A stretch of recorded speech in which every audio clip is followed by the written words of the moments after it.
I was standing at the kitchen counter folding a dish towel the wrong way, apparently. My daughter-in-law gave me that tight-lipped smile she uses when she wants to seem polite, but really isn't. Greg didn't even look up from his phone. "Mom," he said flatly, "just leave it. You're just a tenant now anyway." I didn't say anything. I couldn't. The air felt thick and quiet, like it does after someone slams a door but you don't hear the slam, just the echo. I stood there with the towel in my hands and pretended I needed a glass of water. My fingers trembled around the rim of the sink. My name is Mabel, and I am 78 years old. I have lived in this house for nearly 12 years, though you wouldn't know it now by the way my son speaks to me. I once helped raise his babies here. I paid for the windows. I picked out the curtains. But lately, I've been made to feel like a guest who's overstayed her welcome. And yes, I'm going to admit something today that I never thought I would. I let the lights go out on my son's football party on purpose, because sometimes silence is the only power left to you. When I first moved in with Greg and his wife, it felt like a blessing for all of us. My husband had just passed, 37 years of marriage gone in a single breath, and the house we'd shared suddenly felt far too large and much too quiet. Greg suggested I move in with them. "We've got the room, Mom," he said, holding my hand at the funeral when my fingers wouldn't stop shaking. "You won't be alone, and the kids will love having you around." At the time, it sounded like salvation. They were still young parents then, juggling bills and babies. Their daughter had just turned 3, and their son was barely out of diapers. I thought I could help.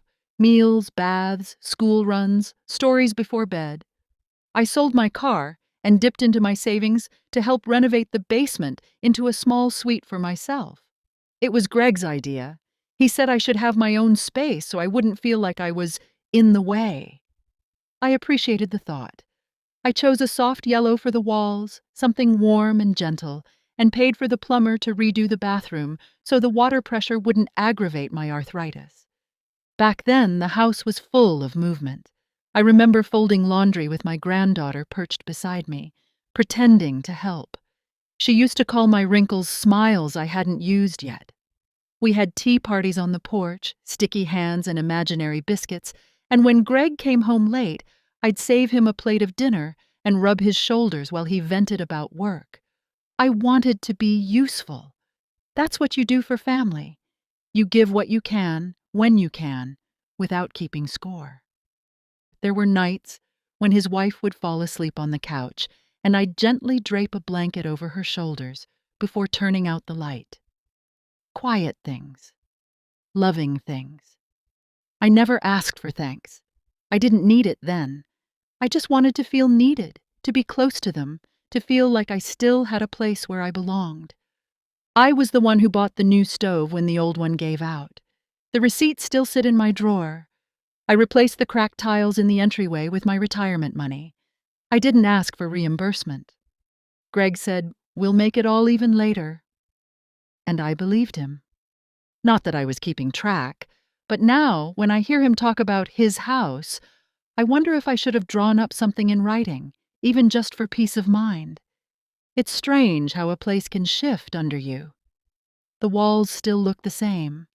The curtains still catch the morning sun the way they always have. But somehow, the warmth is gone. The kitchen, once full of conversation and clatter, is now mostly silent when I walk in. I still hear echoes, laughter, the sound of my husband's voice teasing me about my too strong tea, but they're only memories now, tucked into corners no one notices but me. The change didn't happen all at once. That's the hardest part to explain. There wasn't a single moment when everything shifted, no clear line drawn in the sand. It was more like a tide pulling back so slowly, you don't notice the water's gone until your feet are dry. At first, it was small things. I would walk into the living room and find the television blasting some show I couldn't understand, full of shouting and noise. When I asked to turn it down, they'd exchange looks. Not angry, just tired, like I was asking too much. Then there were the decisions I stopped being included in. I came home one day from the grocery store and found the couch had been replaced. I hadn't even known they were thinking of getting a new one. I tried to smile and said it looked lovely, but inside I felt something drop, like a stone settling at the bottom of a well. The couch we had before, I'd helped pick it out. The color, the cushions, even the throw blanket. Those were choices I was once invited to make. Greg's wife began correcting me often, not harshly, but in that clipped way people do when they think they're being patient. If I told a story and forgot a detail, she'd interrupt. If I mentioned an old recipe or gave advice about the kids, she'd smile tightly and say, "We're doing things differently now." I tried not to take it to heart, but the corrections built up like snow on a branch, weighing everything down. The children, too, began to pull away. I used to be their favorite person. They'd run into my room without knocking, arms outstretched, ready for hugs and stories. Now they barely paused in the hallway. They had phones and friends and busy schedules. I knew that part was natural. Children grow up. But it stung all the same. When I asked how school was, they gave one-word answers. When I reminded them to say thank you or clear their plates, they rolled their eyes. I became background noise. The hardest day came when I tried to help plan my granddaughter's birthday. I'd made her cake every year since she was 4, lemon with vanilla frosting, just the way she liked it. That year, Greg's wife told me they were ordering one from a bakery instead. "It's just easier," she said, already texting on her phone. I stood there holding a bag of flour and a new set of candles I'd bought the week before. She didn't even look up. So I stopped offering. I stopped inserting myself into spaces where I clearly wasn't wanted. I stayed in my room more. I read. I organized my drawers. I took my tea alone in the early morning before the rest of the house stirred. I told myself it was enough, that this was just part of aging, of letting go. But the truth is, I didn't feel like I was letting go of anything. I felt like I was being slowly erased. Greg had always been the responsible one. Even as a boy, he took pride in being in charge. He liked rules, lists, things to check off. So when he got that big promotion at work and started making more money than he ever had before, I wasn't surprised that he wanted to take on the household bills. He told me it was time I stopped worrying about expenses and that he would handle it all from now on. He said it kindly enough, and part of me was grateful to hand over that burden. I had been covering the water and electric bills for years by then, and the rising costs weren't small. Still, something about the way he said it gave me pause, like a favor being tallied. We never formally transferred the accounts. The bills still came in my name, but he insisted on setting up autopay with his bank card. "Let's keep it simple," he said, waving off my suggestion to update the names. I didn't push. I told myself it didn't matter as long as things were being paid. But over time, the tone in the house began to change. It wasn't just the bills. It was the unspoken message that came with them. Because he was paying, he now had final say. I noticed it in how he started calling it his house more often. At first, I thought I was imagining it, but once you start hearing it, you can't stop. "I want my house quiet by 10. I'm not having that in my house." When had it stopped being our home? I had given up my own place to move in here. I had poured my savings into making this house better. The windows he liked to brag about during storms, saying how well they sealed in the heat, were windows I paid for. But none of that seemed to matter anymore. One evening, I overheard him talking to his wife in the hallway outside my room. He didn't know I was awake. He was whispering, but not softly enough. "She had it easy for years," he said. "She doesn't get how hard things are now. She should be thankful she has a roof over her head." I remember lying there, staring at the ceiling, trying to breathe through the tightness in my chest. Thankful. As though I hadn't earned that roof 100 times over. From then on, his decisions came down like verdicts. He bought new appliances without consulting me. He rearranged the furniture, even in shared spaces, without asking. If I voiced an opinion, he brushed it off. "I'm paying for it," he'd say, as if that ended the discussion. The weight of his wallet now gave him license to dismiss me. And with each choice made without me, I felt the foundation of my presence here begin to crack. I was no longer part of the structure. I was something tolerated, an old fixture not yet replaced, a voice easily ignored. By the time winter rolled around, the message was clear without needing to be said out loud. I was no longer a part of the home. I was an occupant, tolerated but unseen. And once that realization settled in, I began to notice every small way they reminded me of it. My things started to go missing or get moved. A framed photo of my wedding that used to sit on the hallway table disappeared one day. When I asked Greg's wife about it, she said she was decluttering. I found it a week later in a box in the garage, wrapped in newspaper, as if it were already packed to leave. They began borrowing from me without asking. My hand cream, the sewing kit, the pair of reading glasses I kept in the kitchen drawer, nothing major, just little things that made it clear I had no space of my own. The worst was when they started going into my room while I was out. I could tell by the way the lamp had been shifted or how the books on my nightstand were out of order. One afternoon I came home from a walk and found Greg's wife in my closet, pulling down a blanket I had kept from my husband's things. "Oh," she said, startled. "I thought you weren't using this. The kids needed something warm for movie night." I nodded and smiled because it was easier than arguing, but I couldn't sleep under that blanket again after that. Even my mail was no longer safe. Packages addressed to me were opened without my knowledge. Letters from old friends or the bank were left unopened on the dining table, as if I'd forgotten them, though I never had. When I said something, Greg waved me off. "You're being sensitive," he said, not unkindly, but with a patronizing tilt that made my teeth ache. This is just how families share space. My daily routines were disrupted. The laundry I started would be moved mid-cycle. The eggs I bought would vanish before I got the chance to use them. If I set something on the kitchen counter, it was often gone by evening. I felt like I was living in someone else's home, not the one I had helped build. The final straw came one evening when I asked my grandson how his day at school was. He shrugged and kept scrolling on his phone. When I pressed a little, gently, he looked up and said, "Dad says you worry too much." That sentence silenced me more than any cold shoulder ever could. My own grandson, parroting his father's disregard like it was normal to dismiss me. I realized then that I had become a ghost in my own home. I was still useful when it suited them, but invisible the rest of the time. My opinions, my habits, my boundaries, they didn't matter. They hadn't said the words out loud yet, but everything about their actions told me the same story. I was no longer a mother or a helper.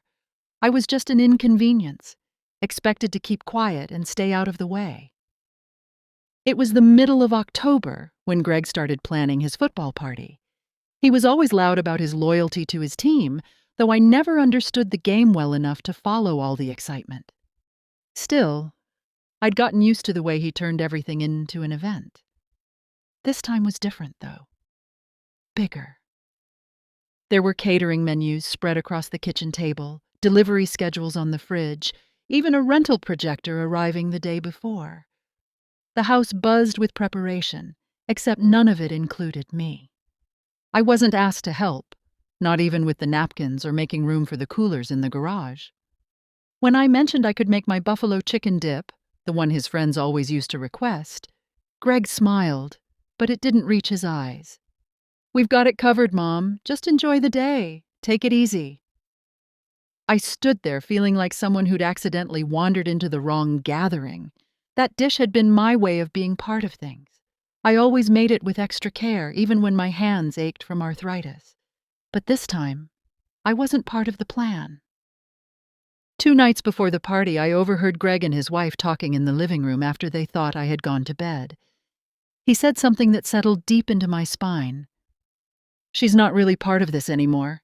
She just does her own thing. Let her stay out of the way." There was no anger in his voice, just dismissal, like I was a piece of old furniture they couldn't get rid of but had learned to walk around. I didn't sleep much that night. I stared at the ceiling, thinking about all the ways I had bent myself over the years to make space for others. The morning of the party, I stayed in my room. I heard the setup begin, footsteps rushing, doors opening and closing, Greg's voice booming with instructions, his wife's laughter too sharp. No one came to check on me. No one knocked. Around noon, I slipped into the kitchen to make some tea. Greg saw me, nodded, and said, "Remember, Mom, keep it quiet during the game. This one's important." I opened the fridge and saw the shelves packed with beer, soda, and pre-ordered trays. There wasn't even space for my yogurt. I stood there with my hand on the kettle, and something in me shifted. It wasn't rage, it wasn't even sadness. It was a quiet sort of knowing. A soft voice inside me whispered, "Enough. Enough of being walked around. Enough of being erased." I looked over at the electric bill on the counter, still addressed to me, and tucked it under my arm. Then I went back to my room and shut the door behind me without a sound. I didn't act out of spite. I want that to be clear. What I did wasn't a tantrum or a cry for attention. It was simply a step back into my own power, something I hadn't felt in a long time. That afternoon, I sat at my desk and logged into the utility company's website. My account information was still there, exactly as I had left it, because Greg had never taken the time to update the names. He may have paid the bills, but I still held the keys. My fingers hovered for a moment before I clicked through the menus. I removed the autopay setting and declined to pay the current balance.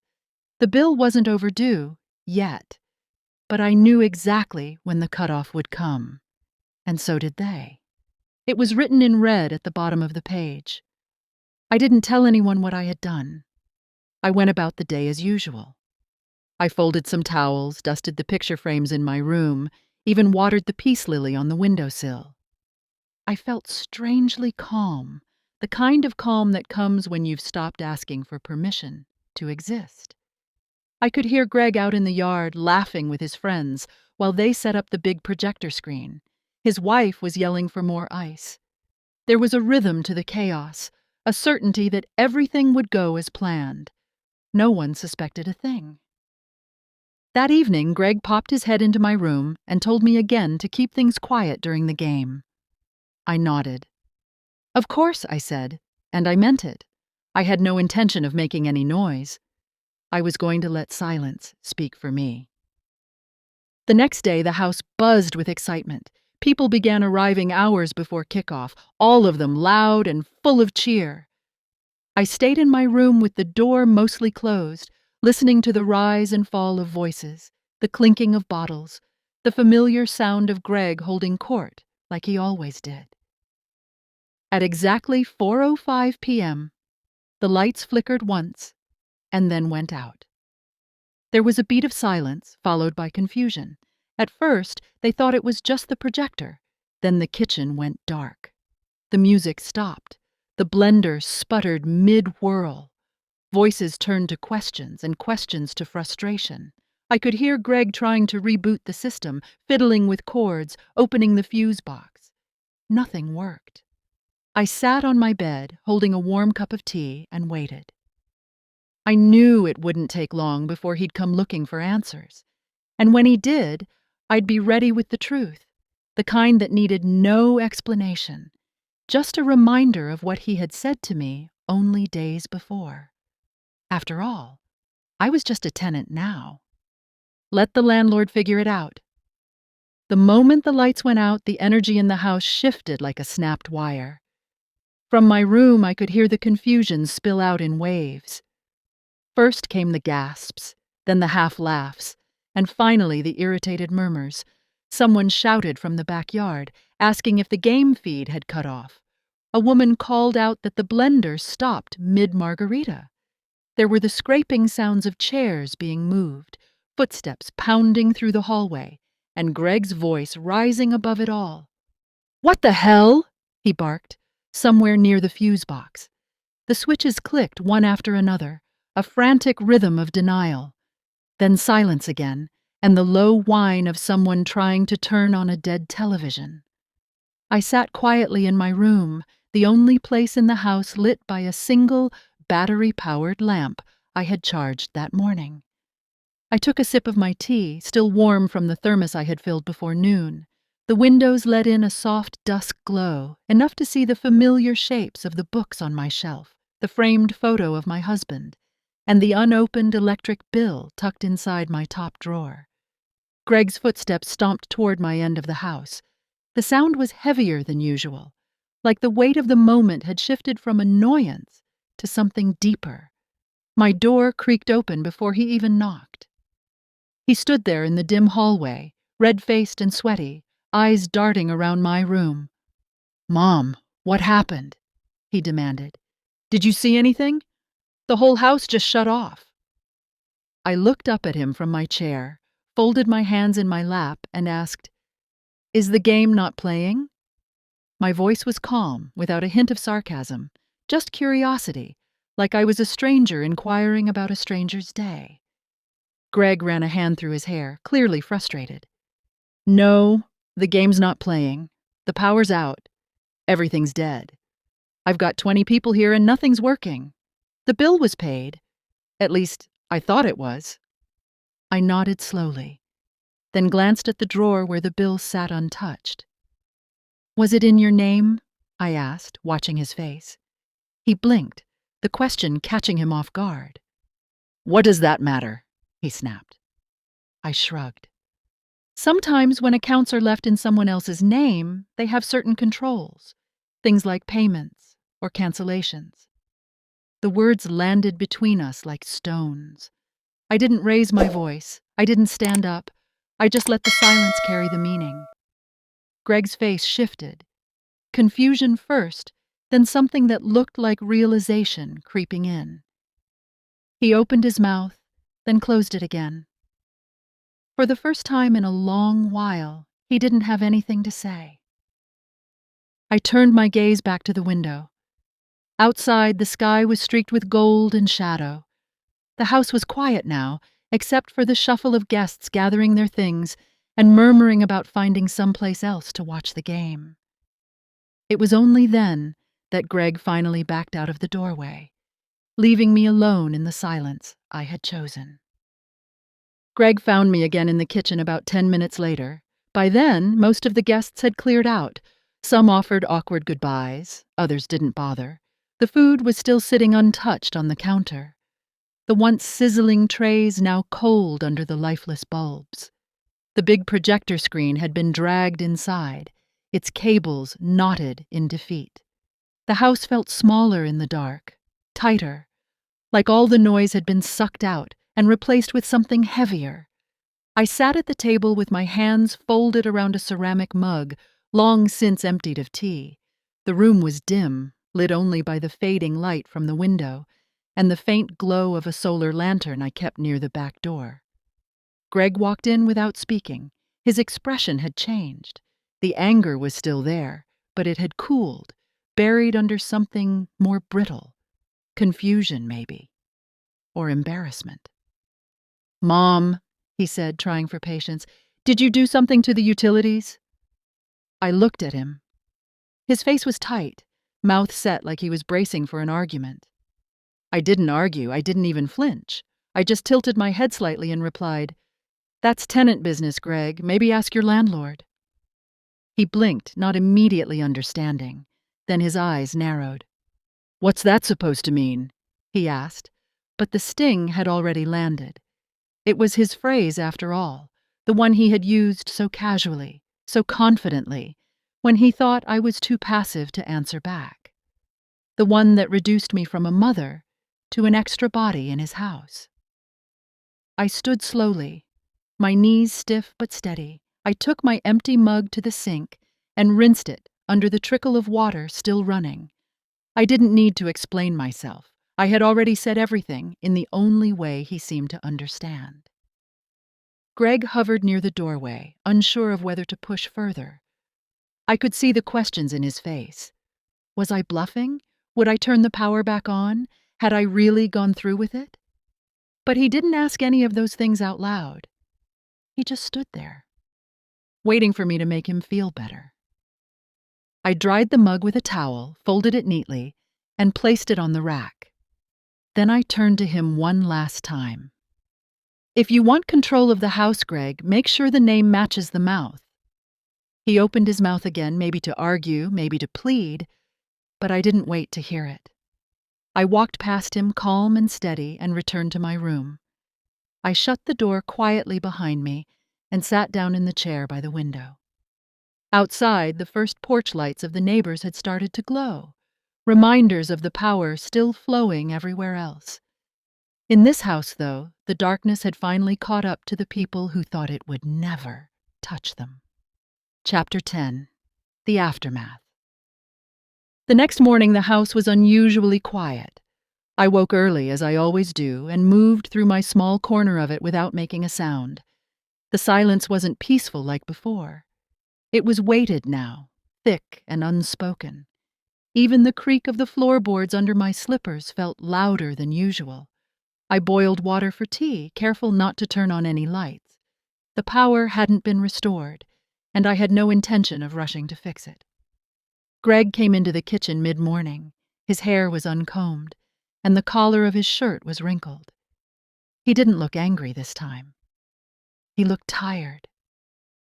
He sat down across from me, and for a moment, neither of us said anything. I stirred my tea and watched the steam curl up like a slow exhale. Finally, he spoke. "You made your point." His voice wasn't bitter, just flat. I nodded, not smiling, not gloating. "I didn't do it to make a point, Greg. I did it because you made it clear I no longer had a say. You called me a tenant, so I acted like one." He flinched, just slightly, but enough for me to notice. "I didn't mean it like that," he muttered. "It just came out wrong." I took another sip of tea. Maybe, or maybe it came out exactly the way you felt in the moment. He didn't argue. Instead, he looked at the window, eyes unfocused, like he couldn't meet mine. "The kids were confused. They kept asking why the lights didn't come back on. I told them it was just a technical thing." "I'm sure that was easier than telling them the truth," I said gently. I wasn't trying to wound him. I simply had no more space for softening the blow. Greg leaned back in his chair and ran his hands over his face. "So what now? Do we just stay like this? You're not going to pay the bill?" "I paid for this house in ways you'll never fully understand," I said, setting my cup down. "And for years, I asked for nothing in return. But you stripped me of my place here. You can't have it both ways. If I am just a tenant, then I will act like one. And if you are the landlord, then the bills are yours." He didn't respond right away. He just sat there, staring at his hands, and I saw something flicker in his face. Not guilt. Not quite. But maybe the beginning of awareness. The first glimpse that he had crossed a line he couldn't smooth over with casual apologies. I stood up, took my mug to the sink, and washed it carefully. If you want to fix things, start by deciding what kind of house this is, and who you think I am in it. Then I left him sitting at the table alone with the weight of his own silence. After that conversation, things didn't go back to the way they were. That would have been impossible, even if we had both wanted it. Too much had shifted. But there was a new understanding in the air, one neither of us rushed to define. Greg paid the overdue balance and updated the account into his name. I watched from a distance as he fumbled through the process, realizing for the first time what it meant to truly manage a household beyond the numbers on a screen. I didn't return to old habits. I no longer made dinner for everyone. I cooked what I liked, when I liked, and ate alone at the small table in my suite. I stopped doing their laundry, no longer folding their clothes or picking up forgotten socks from the hallway floor. The children noticed at first, asking if I was okay, but soon they adjusted, much the way children do.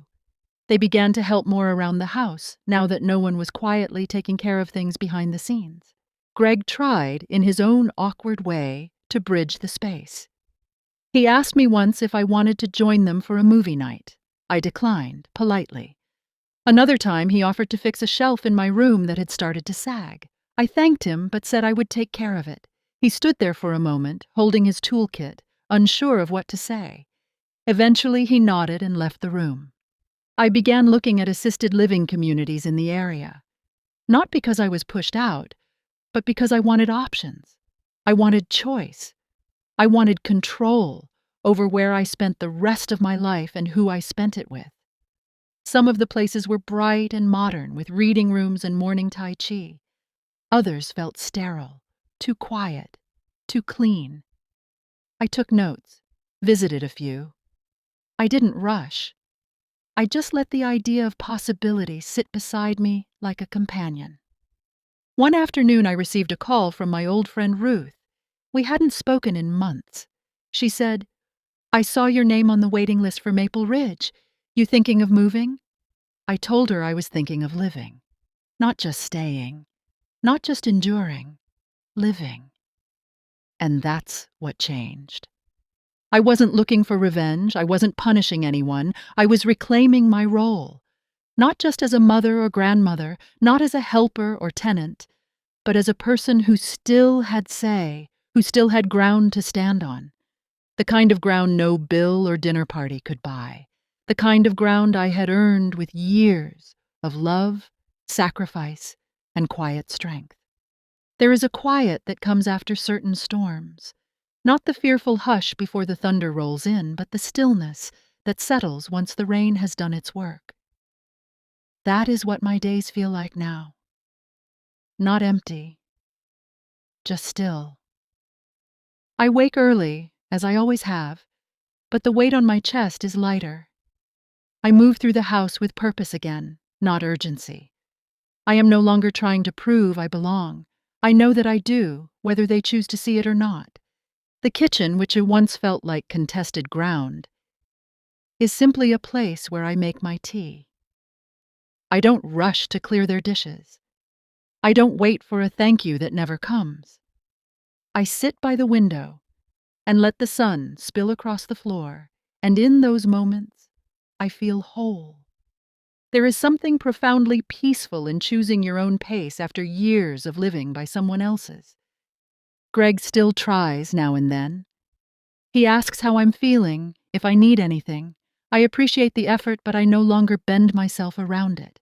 He is learning, slowly, that I am not a fixture.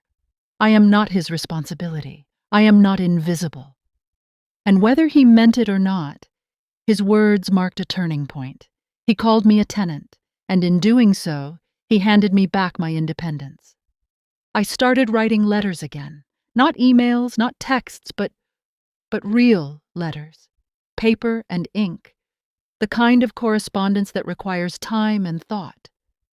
I write to old friends, to my sister's daughter across the country, to the neighbor who moved away 2 winters ago.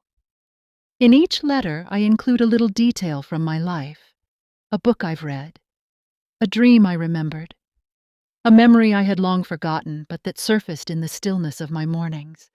One of the letters I wrote was to myself. I didn't mail it. I folded it neatly and placed it in the drawer beside my bed. In it, I wrote about the day Greg turned off the warmth in this house with a single sentence, and the day I turned off the lights.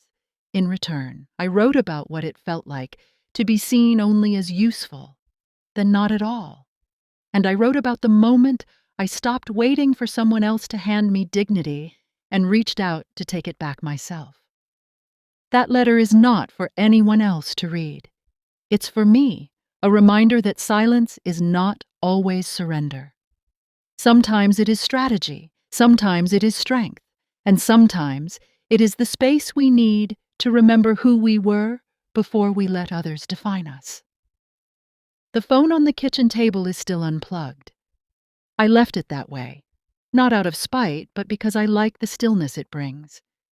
The electric bill, now addressed to Greg, sits unopened beside it. I no longer check the due dates. That task belongs to him now. He has stepped into the role he claimed, and I have stepped out of the shadow he once placed me in. I walk through this house differently now. Not as a guest, not as a tenant, but as a woman who understands her worth. The walls are the same, the furniture untouched since the party, but the way I see them has changed. They no longer hold memories I am trying to cling to, or corners I must fade into. They are simply walls, simply furniture. And I am not rooted to them. I am not bound by the gratitude Greg thought I owed. Sometimes I hear laughter from the living room and choose not to join. Other times I walk in, say what I have to say, and leave when I please. No more waiting for an invitation to speak. No more shrinking to keep the peace. I am done asking for space in a life I helped build. The children are slowly beginning to understand.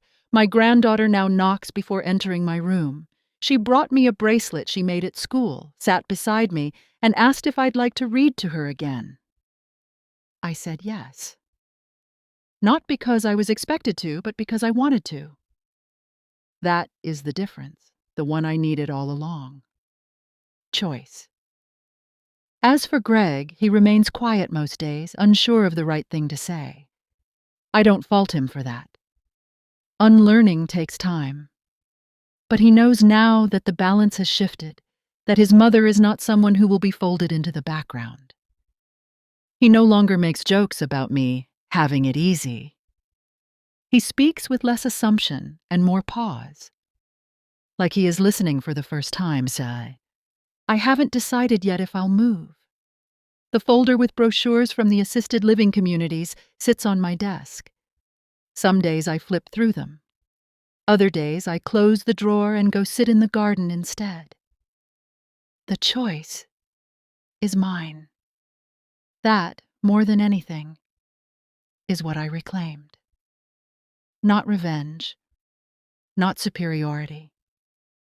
Just the simple, steady light of my own voice. And that voice will never again be dimmed for someone else's comfort. Not by a son, not by silence, and certainly not by the name on a bill. There are moments now when I walk past the living room and see Greg sitting quietly. No television on, no phone in his hand. Just stillness, like he's feeling the weight of something unspoken. I don't interrupt. I've learned not all silences need filling. Some are lessons in themselves. And in that silence I believe he is learning, not just about me, but about himself, and the careless ways we sometimes treat the people closest to us until they remind us they are not invisible. I no longer carry the same ache I once did. There is no need to relive every small dismissal or biting comment. I remember them, yes, but the sting has dulled. What matters now is the boundary I drew, the one I should have drawn years ago, but only found the courage to mark when pushed to the edge. It was never about punishing him. It was about reminding myself that love does not mean surrender, and family does not mean silence.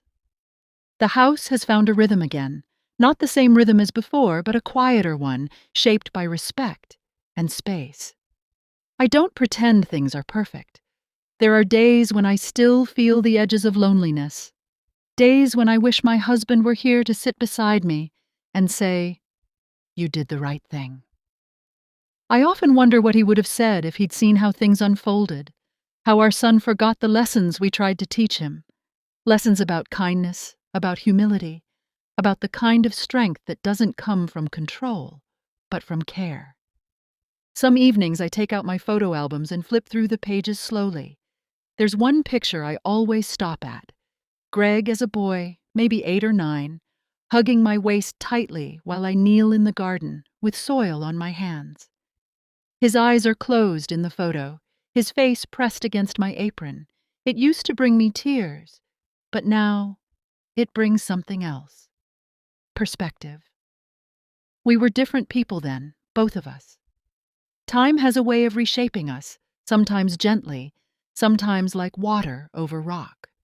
What remains is the core, who we are when no one is watching. I've started a journal. Nothing grand, just a few pages each night. I write about what I noticed that day, what I felt, what I hope for. I've never been one for therapy, but something about putting words on a page feels like stitching together a part of myself that had come undone. And the more I write, the more I realize that my story is not just about being overlooked. It's about choosing to be seen, even if only by myself. What remains is not bitterness, not regret. It is something softer, stronger, a quiet pride, a clear sense of self, a knowing that I stayed true to my worth even when others tried to diminish it. And in that knowing, I have found peace. Not because of what was taken from me, but because of what I reclaimed. My name, my place, my light, always mine, even in the dark.